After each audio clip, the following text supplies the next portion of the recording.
Captain Jake Morrison stood on the bridge of the Aurora Dawn, watching the stars through the main screen, and felt proud of his crew. They had traveled farther from Earth than any human before them on this first diplomatic mission to find new friends among the stars. The ship hummed quietly around them as they moved through space toward the Kepler system, where their sensors had detected signs of advanced civilization. Lisa Kane worked in the engine room, checking systems and making sure everything ran smoothly. She loved the challenge of keeping the ship moving through the darkness between worlds. Ryan Tucker sat at his communications station listening for any signals from the aliens they hoped to meet. Dr. Amy Sullivan reviewed her medical supplies and wondered what kind of beings they might encounter. Security Chief Ben Carter checked the defensive systems, while Navigator Sophie Allen plotted their course through the unknown region of space. The crew had trained for years for this moment when humanity would make contact with another intelligent species. Earth had sent them with hopes of peace and friendship. They carried gifts and messages from their world, but most importantly, they carried the human spirit of curiosity and hope. Everything changed when the ship began to shake and alarms started ringing throughout the Aurora Dawn. Lisa ran diagnostics in the engine room and found critical damage to their main power systems. Something had hit them in space, but their sensors showed nothing nearby. The lights flickered, and the artificial gravity wavered as the ship lost power. Jake called his crew to stations as they tried to understand what had happened. The damage was severe, and they were losing life support. Lisa worked frantically to repair the engines, but the parts they needed were not available on the ship. They were stranded in space far from home with no way to call for help. Hours passed as the crew struggled to keep their ship alive when suddenly new contacts appeared on their sensors. 3 large vessels approached the Aurora Dawn with technology far beyond anything humans had ever seen. The ships were beautiful and deadly looking, with sleek curves and energy weapons that glowed with strange light. Ryan received a communication signal and put it on the main speakers. A voice spoke in perfect English, though, with an odd musical tone that seemed alien. The being identified itself as Commander Veltash of the Zephyrian Empire and offered assistance to the damaged human vessel. Jake felt relief wash over him as he accepted the help. The Zephyrian ships used beams of energy to carefully move the Aurora Dawn into the cargo bay of their largest vessel. The human crew watched in amazement as alien technology effortlessly manipulated their ship. When they were safely aboard the alien vessel, Jake and his team prepared to make first contact with representatives of an advanced galactic civilization. The Zephyrians who met them were tall, graceful beings with pale blue skin and large dark eyes. They wore robes that seemed to shimmer with their own light and moved with fluid precision. High Coordinator Veltash welcomed the humans aboard his ship and expressed interest in their species and their world. Jake felt cautious optimism as the Zephyrian leader explained that his empire controlled this region of space and protected many worlds from the dangers of the galaxy. He offered to escort the humans to the capital world of Zephyr Prime, where they could receive proper repairs and medical attention. The offer seemed generous, and Jake agreed, knowing his crew needed help. During the journey to Zephyr Prime, the humans learned more about the Zephyrian Empire and its control over dozens of star systems.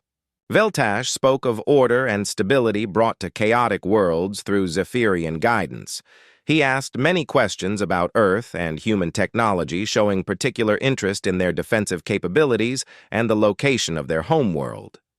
Jake felt uncomfortable with some of the questions but answered what he could about human civilization while avoiding details about Earth's defenses or exact location. Something in the Zephyrian leader's manner made him cautious despite the offered help. When they arrived at Zephyr Prime, the humans saw a world of incredible beauty and technology.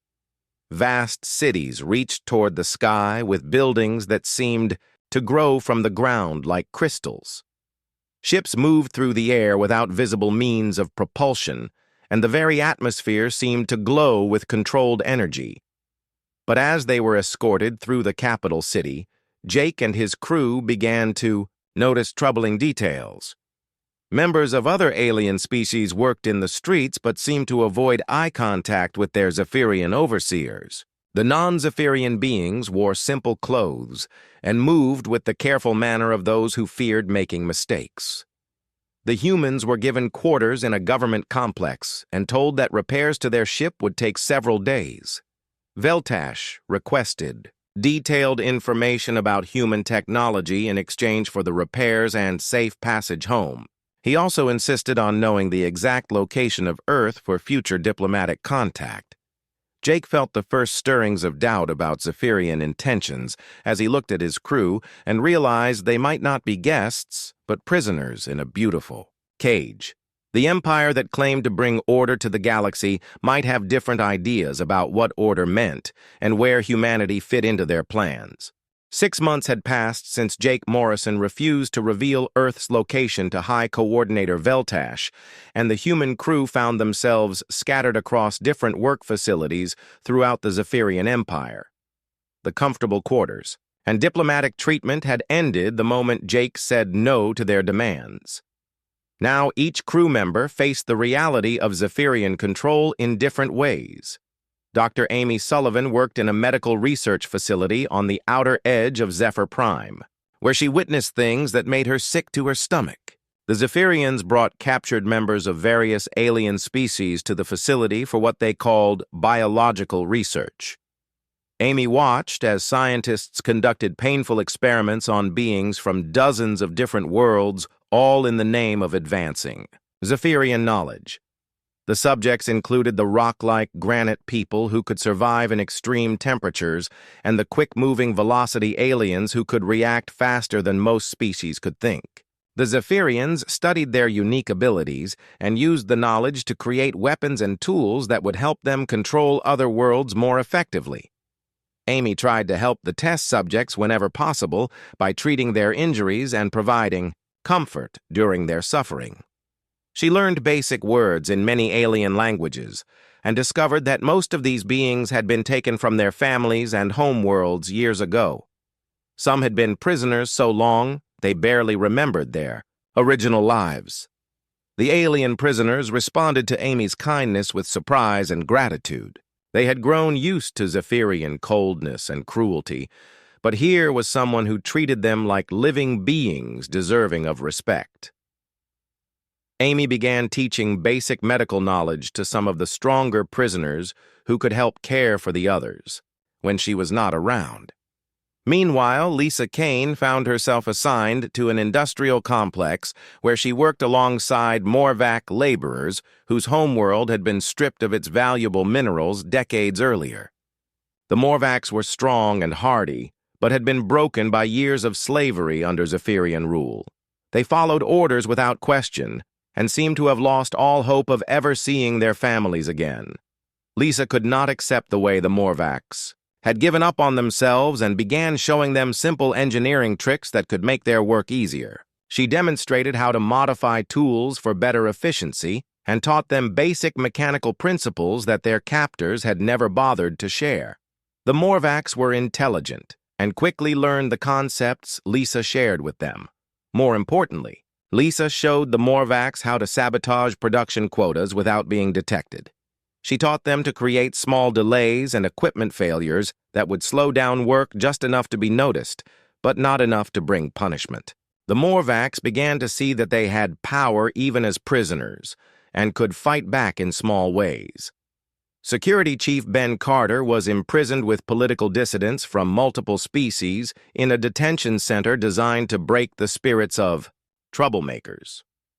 His fellow prisoners included former military leaders and resistance fighters who had tried to oppose Zephyrian rule on their worlds. Most had been captured years ago and had lost hope of ever achieving freedom. Ben refused to let despair take hold and began organizing his fellow prisoners into a more effective group. He taught them military tactics and strategies for small unit operations that could be used by resistance movements. More importantly, he showed them how to maintain morale and hope even in the darkest circumstances. The alien prisoners shared stories of failed rebellions on their homeworlds, and Ben learned about the methods the Zephyrians used to crush resistance movements. He began developing new approaches that could counter Zephyrian advantages and give freedom fighters better chances of success. His confidence and determination spread to others who had given up on the possibility of liberation. Navigator Sophie Allen was assigned to work in communication centers, where she maintained equipment used to coordinate Zephyrian operations across multiple star systems. She quickly learned how their communication networks operated and began looking for ways to send messages between the scattered human crew members and other prisoners. Sophie discovered that maintenance frequencies were rarely monitored and could be used to carry coded messages without detection. She developed a simple system that allowed her to communicate with resistance groups in different facilities. Her network grew slowly but steadily as more aliens learned about the secret communication system. The messages Sophie carried brought hope to prisoners across the Empire as they learned they were not alone in their suffering. Resistance groups began coordinating their activities and sharing information about Zephyrian weaknesses and security procedures. Small acts of sabotage became more frequent and more effective as groups worked together. Ryan Tucker had been assigned to a translation center where he helped process communications from conquered worlds and resistance movements. The work gave him access to information about ongoing rebellions and Zephyrian responses to them. He learned about species that were still fighting for freedom despite years of oppression. Ryan began secretly copying and sharing intelligence about Zephyrian military movements and security procedures through Sophie's communication network. The information helped resistance groups avoid capture and plan more effective operations against their oppressors. He also gathered details about Zephyrian technology and weaknesses that could be exploited by freedom fighters. The Zephyrians began noticing increased coordination among their subjects but could not identify the source of the problem. Production numbers dropped across multiple facilities while equipment failures and accidents became more common. Small rebellions broke out with suspicious timing that suggested communication between different worlds. High Coordinator Veltash ordered enhanced surveillance and stricter security measures, but the problems continued to spread.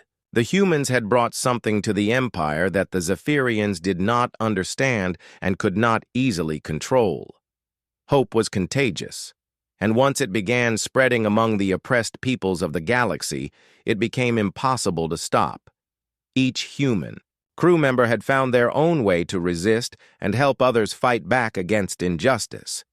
They refused to accept that slavery and oppression were natural or permanent conditions, and their stubborn optimism began to infect everyone around them, with dangerous ideas about freedom and dignity.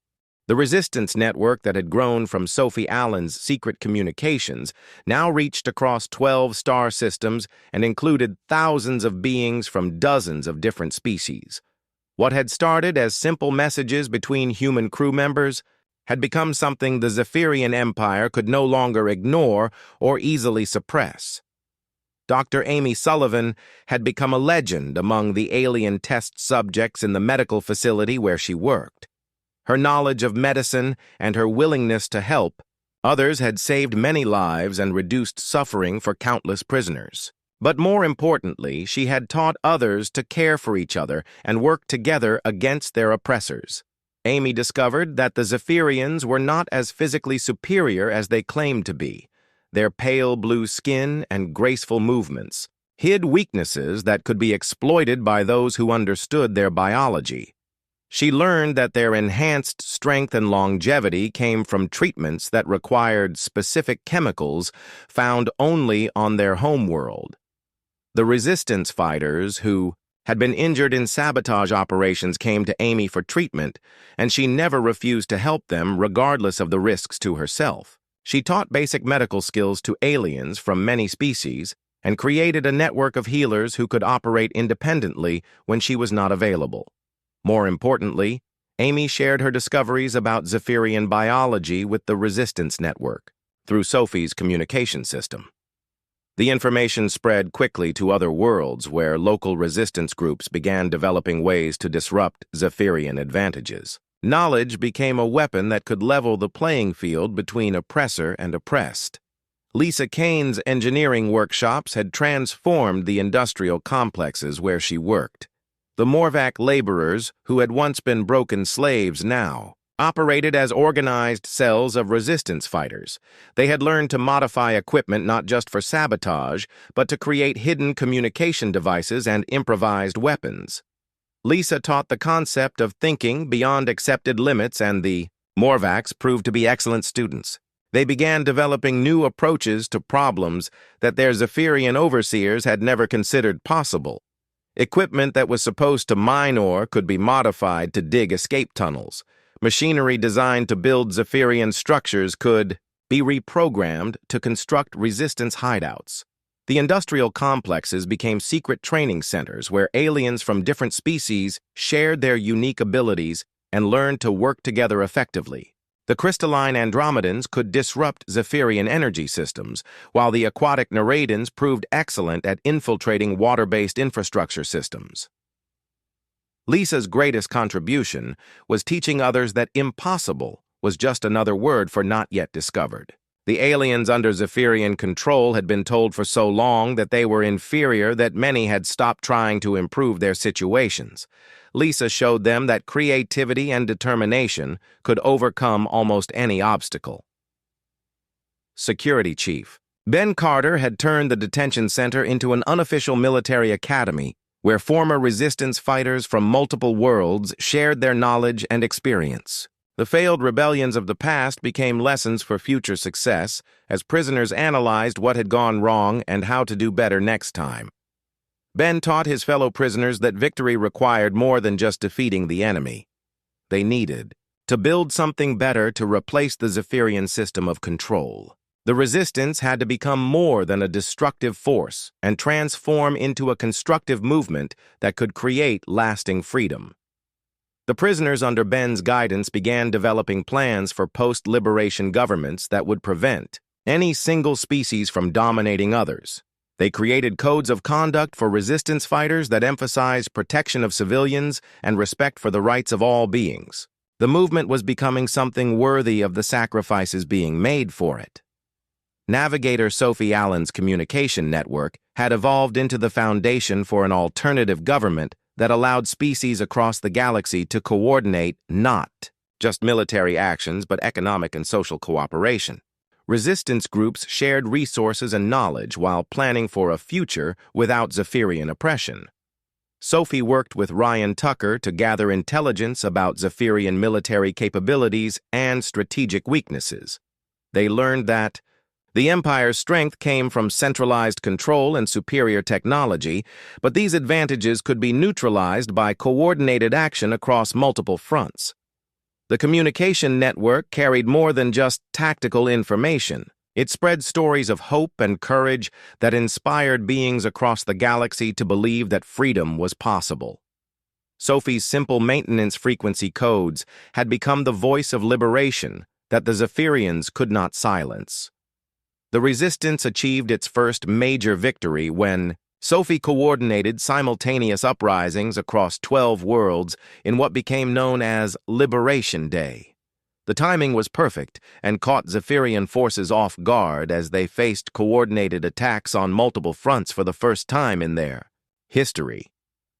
Though the uprisings were ultimately suppressed by overwhelming Zephyrian military response, they demonstrated that galactic-scale coordination was possible. More importantly, they showed other species that the Empire could be challenged and that resistance was spreading faster than it could be contained. Captain Jake Morrison remained in maximum security detention, but news of his refusal to betray Earth had spread throughout the resistance networks. His example inspired other species to value principles over survival and showed that some things were worth suffering for. Jake had become a symbol of defiance that gave hope to beings across the galaxy. The Zephyrians increased security measures and brought in additional military forces to deal with the growing resistance, but their heavy-handed tactics only drove more species into open rebellion. Fear was no longer enough to maintain control when hope offered an alternative to oppression. High Coordinator Veldtash realized that the humans had introduced something into his empire that threatened its very foundation. The ideas of freedom and dignity were spreading like a virus that infected everyone it touched. The empire that had maintained order for millennia was facing its greatest challenge from within. The resistance had learned that they were not fighting just for their own freedom, but for the right of all beings to determine their own destinies. The human spirit that had sparked the rebellion was revealing itself to be a universal desire for liberty that existed in every species. The galaxy would never be the same again. The coordinated uprisings of Liberation Day had shaken the Zephyrian Empire to its core, and High Coordinator Veldtash found himself implementing increasingly harsh measures to maintain control. Entire populations were relocated to prevent resistance. Activities, while surveillance systems monitored every communication and movement throughout the empire. But these desperate actions only served to drive more species into open rebellion, as the heavy-handed response proved that the Zephyrians ruled through fear alone. Amy Sullivan made a breakthrough discovery that would change everything for the resistance when she analyzed blood samples from injured Zephyrian guards. Her medical research revealed that their apparent superiority was built on a foundation of biological dependency that could be exploited. The Zephyrians required regular exposure to specific radiation frequencies found naturally only on their homeworld to maintain their enhanced strength and extended lifespans. Amy shared her discovery with the Resistance Network through Sophie's communication system, and the information spread quickly to every corner of the galaxy. Resistance groups began developing interference devices that could disrupt the radiation treatment Zephyrians needed to survive away from their homeworld. The Empire's greatest strength was revealed to be a critical weakness that could level the playing field. The biological vulnerability explained why Zephyrians rarely left their core territories for extended periods, and why their military operations relied heavily on automated systems and alien auxiliary forces. Amy's discovery gave the Resistance hope that their oppressors were not the invincible beings they pretended to be. Lisa Kane led a daring raid on a Zephyrian research station in the outer system, where she and a team of Resistance fighters captured vital intelligence about the Empire's technology. What they discovered in the classified files shocked even the most cynical members of the resistance movement. The Zephyrians were not the technologically superior species they claimed to be. Much of their advanced technology had been stolen from, conquered civilizations, and reverse-engineered by enslaved scientists from dozens of different worlds. The Empire's greatest innovations were actually the work of the species they oppressed. Lisa found detailed records of technologies that had been suppressed to prevent subject species from challenging Zephyrian dominance. Faster-than-light communication. Systems developed by the crystal beings of Andromeda had been classified and hidden. Energy weapons created by the metalworking species of the Forge worlds had been restricted to Zephyrian military use only. The Resistance began reverse engineering their own stolen technology, but more importantly, they started innovating beyond what the Zephyrians thought possible. The combination of human creativity with alien capabilities produced entirely new technologies that the Empire had no defenses against. Freedom was proving to be more powerful than oppression in driving technological advancement. Security Chief Ben Carter had expanded his training programs beyond the detention center and was now coordinating Resistance military operations across multiple star systems. His network of former prisoners had become the backbone of a professional liberation army that understood both conventional warfare and guerrilla tactics. Ben taught his fighters that victory required more than just defeating the Zephyrians. They needed to prove that they could build something better to replace the Empire's system of control. Every military operation included plans for post-liberation governance and protection of civilian populations. The resistance army that Ben helped create followed strict codes of conduct that emphasized the protection of non-combatants and respect for the rights of all beings, including captured Zephyrian personnel. They were fighting to create a galaxy based on justice and freedom rather than revenge and dominance. Ben's training programs produced military leaders who understood that sustainable victory required winning hearts and minds as well as battles. The resistance was becoming a movement that other species wanted to join, rather than one they feared would replace Zephyrian oppression with a different form of tyranny. Navigator Sophie Allen's communication network had evolved into the foundation for an alternative government that coordinated not just military actions, but economic and social cooperation between liberated worlds. The network carried trade agreements and cultural exchanges, as well as military intelligence and tactical coordination. Sophie worked with resistance leaders across the galaxy to develop plans for a post-liberation government that would prevent any single species from dominating others. The Galactic Cooperative Council they envisioned would give every species equal voice regardless of their military or technological capabilities. The communication network became a testing ground for democratic principles as resistance groups voted on strategy and resource allocation. Sophie's simple maintenance frequency codes had become the foundation for a new form of galactic governance based on cooperation rather than domination. Ryan Tucker had become the Resistance's chief intelligence analyst, using his access to Zephyrian communication systems to gather vital information about enemy military movements and strategic plans. His intelligence reports helped resistance forces avoid traps and plan effective operations against their oppressors. Ryan discovered that the Zephyrian Empire was more fragile than it appeared, and that much of its apparent strength came from the belief that resistance was futile. As more species joined the rebellion and achieved victories against Imperial forces, the myth of Zephyrian invincibility began to crumble. The intelligence Ryan gathered revealed that several core Zephyrian worlds were experiencing internal dissent as their own population began questioning the wisdom of maintaining an empire through force. The resistance was not just fighting external oppression, but inspiring internal reform within the empire itself. Captain Jake Morrison remained in maximum security detention, but his influence on the resistance movement continued to grow as stories of his courage spread throughout the galaxy. His refusal to betray Earth had become a rallying cry for beings who chose principles over survival and demonstrated that some values were worth any sacrifice. Jake's example inspired resistance leaders to maintain their moral standards even when facing desperate situations. His influence helped ensure that the liberation movement remained true to its ideals and did not become corrupted by the methods of their oppressors. The resistance had grown from scattered acts of sabotage into a coordinated galactic movement that threatened the very foundation of Zephyrian power. Hope had proven to be more contagious than fear, and the empire that had ruled through intimidation for millennia was discovering that free beings fighting for their dignity were more powerful than slaves driven by terror.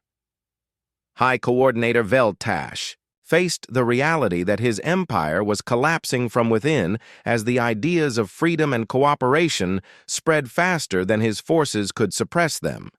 The humans had introduced something into the galaxy that could not be conquered or contained, because it lived in the hearts and minds of every thinking being who yearned for liberty. The Galactic Rebellion reached its critical moment when Captain Jake Morrison escaped during a prisoner transfer between detention facilities on Zephyr Prime, a coordinated rescue operation led by resistance fighters from 6 different species. Freed Jake and reunited him with his crew on a liberated world that had become the movement's headquarters. Their reunion symbolized the unification of scattered resistance cells into a coordinated galactic liberation army. Jake felt overwhelming emotion as he embraced his crew members after more than a year of separation and imprisonment. Lisa Kane had grown lean and strong from her work in the industrial complexes, while Dr. Amy Sullivan carried herself with the confidence of someone who had saved countless lives under impossible conditions. Security Chief Ben Carter moved with the assured manner of a seasoned military commander, and Navigator Sophie Allen radiated the quiet authority of someone who had connected a galaxy through her communication networks. Ryan Tucker shared intelligence that changed everything the Resistance thought they knew about their situation. The Zephyrians had been monitoring human radio transmissions for decades before the Aurora Dawn's mission and had deliberately damaged their ship to capture the crew. Earth itself was marked for conquest, and the human diplomatic mission had been seen as the perfect opportunity to gather intelligence about human capabilities and planetary defenses. The revelation that Earth was in danger galvanized the Resistance movement with new urgency and purpose. They were not just fighting for their own freedom, but protecting humanity's homeworld from the same fate that had befallen dozens of other species. The personal stakes gave the rebellion a focus that unified all the diverse species fighting against Zephyrian oppression. Dr. Amy Sullivan's research into Zephyrian biology had led to the development of a weapon that could neutralize their advantages without causing permanent harm. The radiation disruptor devices she helped create would weaken Zephyrian forces and level the battlefield while maintaining the Resistance's commitment to fighting with honor rather than brutality.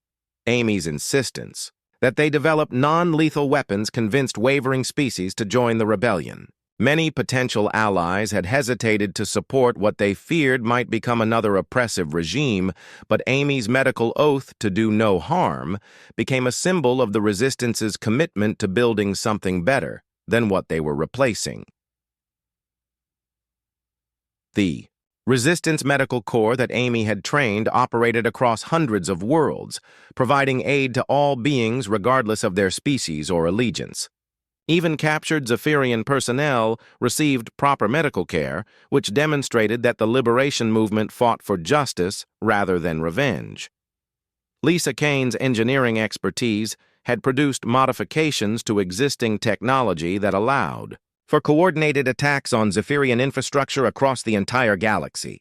Her distributed approach to warfare meant that the Resistance no longer relied on centralized command structures that could be targeted and destroyed by enemy forces. The modified communication systems Lisa developed could not be jammed or intercepted by Zephyrian technology because they used principles that the Empire's engineers had never encountered. Her innovations proved that free minds working together could outthink even the most advanced oppressive systems. Lisa's workshops had spread throughout the liberated territories, where beings from different species shared knowledge and created technologies that no single group could have developed alone. The cooperative approach to innovation was producing advances that amazed even the Resistance's own scientists and engineers. The climactic battle began simultaneously across hundreds of worlds as the Resistance launched Operation Liberation Dawn. The coordinated attack targeted every major Zephyrian installation and military base in the galaxy, using tactics and technologies that the Empire had no effective defense against. Security Chief Ben Carter led the assault on Zephyr Prime itself, where the Resistance faced the Empire's final stronghold. The battle was not won through superior firepower, but through the cooperation of dozens of species working together in ways the rigid Zephyrian hierarchy could not understand or counter. Ben's forces included crystal beings who could disrupt energy, systems alongside aquatic species that infiltrated water-based infrastructure, while flying species provided aerial reconnaissance and ground forces advanced through defensive positions. The diversity that the Zephyrians had tried to suppress became the key to their defeat. Navigator Sophie Allen coordinated the galactic assault through her communication network while simultaneously managing the complex logistics of supplying Resistance forces across hundreds of light years.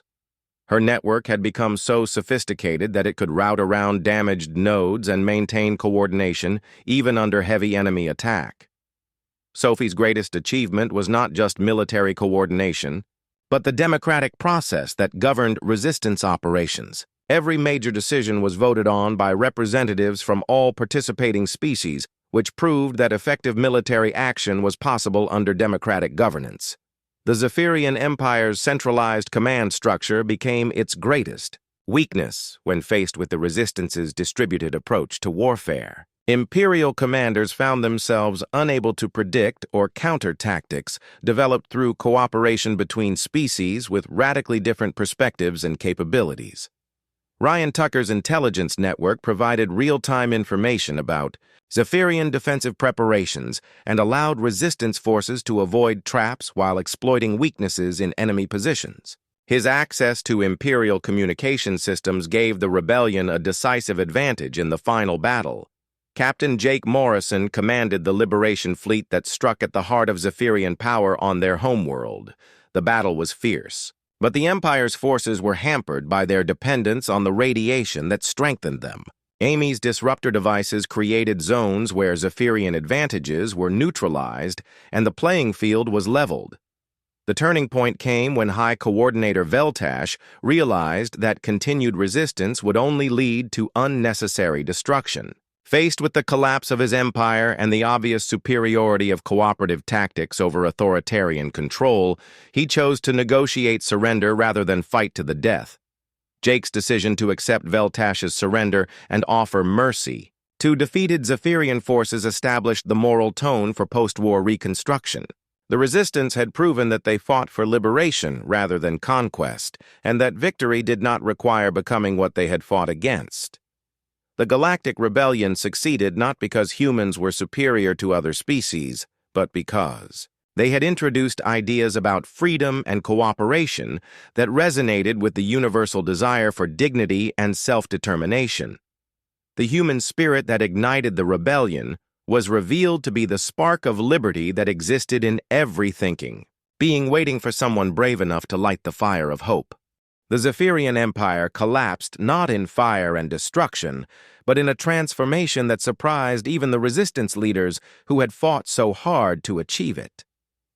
High Coordinator Veltash's decision to surrender opened the door for negotiations that would reshape the galaxy according to principles of cooperation rather than domination.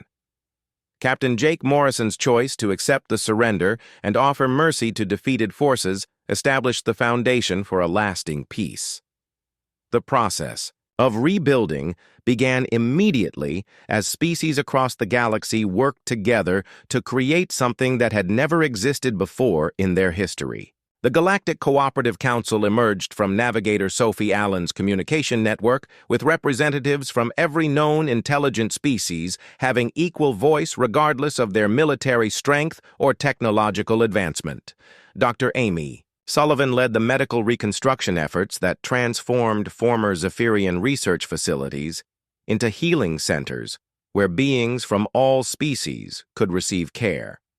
The biological research that had once been used to develop weapons of oppression became the foundation for medical advances that benefited everyone. Amy's Medical Corps expanded into a galactic health service that shared knowledge and resources across all member worlds. The former test subjects who had suffered under Zephyrian experimentation became teachers and healers themselves as Amy trained them in advanced medical techniques. Their experience with different biological systems made them uniquely qualified to develop treatments that worked across species lines. Suffering had been transformed into wisdom that helped others. Lisa Kane established technology-sharing programs that accelerated advancement across the galaxy as species contributed their unique knowledge and capabilities to collective research. Projects. The innovations that had been suppressed under Zephyrian rule were released and improved through cooperative development. Progress accelerated beyond anything the galaxy had seen during the Empire's reign. The engineering workshops that Lisa had started in the industrial complexes became research centers where beings from different worlds worked together on projects that no single species could have completed alone. The crystalline Andromedan's understanding of energy systems combined with Morvac engineering skills and human creativity to produce technologies that seemed like magic. Lisa's greatest pride was watching former slaves become innovators and teachers who spread knowledge throughout their home systems. The beings who had been told they were inferior proved themselves capable of achievements that surpassed their former oppressors. Freedom had unlocked potential that tyranny had hidden. security. Chief Ben Carter helped establish the Galactic Peacekeeping force that drew volunteers from all member species and operated according to strict principles designed to prevent any group from dominating others. The military became a force for protection rather than conquest, with the mission of maintaining peace between species rather than enforcing the will of a ruling class. Ben's training programs continued to operate across the galaxy, but now they taught conflict resolution and cooperative security rather than guerrilla warfare and resistance tactics. Former resistance fighters became peacekeepers who understood that true security came from justice rather than force. The codes of conduct that Ben had developed during the rebellion became the foundation for galactic law that protected the rights of all beings while maintaining order through cooperation rather than fear. The military traditions of dozens of species were combined into a peacekeeping philosophy that emphasized protection over aggression. Navigator Sophie Allen's communication network became the backbone of galactic governance as the cooperative. Council used democratic processes to make decisions affecting billions of beings across hundreds of worlds. The simple maintenance frequency codes that had started the resistance became the foundation for a new form of civilization based on open communication and shared decision-making. Sophie worked with former Zephyrian technicians to improve the communication systems and create a galactic internet that allowed instant contact between any 2 points in known space.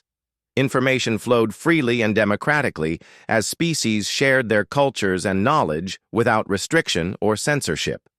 Ryan Tucker became the first director of galactic intelligence, responsible for monitoring threats to peace and freedom throughout the galaxy. His intelligence service operated under strict oversight to prevent it from becoming a tool of oppression like the Zephyrian surveillance systems had been. Information was gathered to protect liberty rather than suppress it. Ryan's network helped identify and resolve conflicts before they could escalate into wars, while also tracking down remaining Imperial loyalists who refused to accept the new galactic order. His greatest satisfaction came from reports showing declining conflict across the galaxy as cooperation replaced competition between species. The Aurora Dawn was fully repaired and upgraded with the best technology the cooperative galaxy could provide as it prepared for the long journey home to Earth. The ship that had carried humanity's first diplomatic mission now carried ambassadors of a new galactic community built on the principles of freedom and cooperation. Captain Jake Morrison stood on the bridge of his restored ship and reflected on how much had changed since they first entered the Kepler system over 2 years earlier. His crew had grown from explorers into leaders of a galactic transformation that would echo through history. They were returning to Earth not as the same people who had left, but as representatives of something greater than any single world or species. High Coordinator Vel Tash had been given the opportunity to serve the new galactic government and chose to work with Amy Sullivan in developing rehabilitation programs for former Imperial personnel. His transformation from oppressor to healer became a symbol of the possibility for redemption and change that defined the new galactic civilization.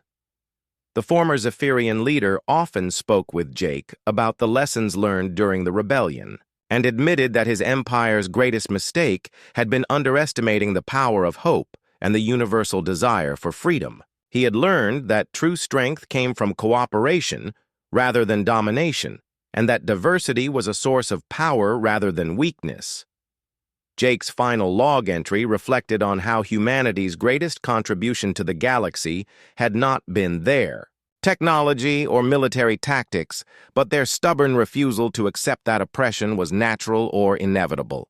The human spirit that ignited the rebellion was not uniquely human after all, but the universal spark of dignity that existed in every thinking being. The galaxy had learned that progress came not from the dominance of one species over others, but from the free exchange of ideas and the recognition that every being had something valuable to contribute. The cooperative civilization that emerged from the ashes of the Zephyrian Empire proved that different species could work together as equals. rather than rulers and subjects. As the Aurora Dawn began its journey home, Jake knew that Earth would never be alone in the universe again. Humanity had found its place among the stars not as conquerors or subjects, but as partners in a galactic community dedicated to the principles of freedom and cooperation that made all intelligent life precious and worthy of respect. The human spirit that had ignited a galactic rebellion had revealed itself to be the eternal flame of liberty that burned in the heart of every being who refused to accept that tyranny was stronger than hope.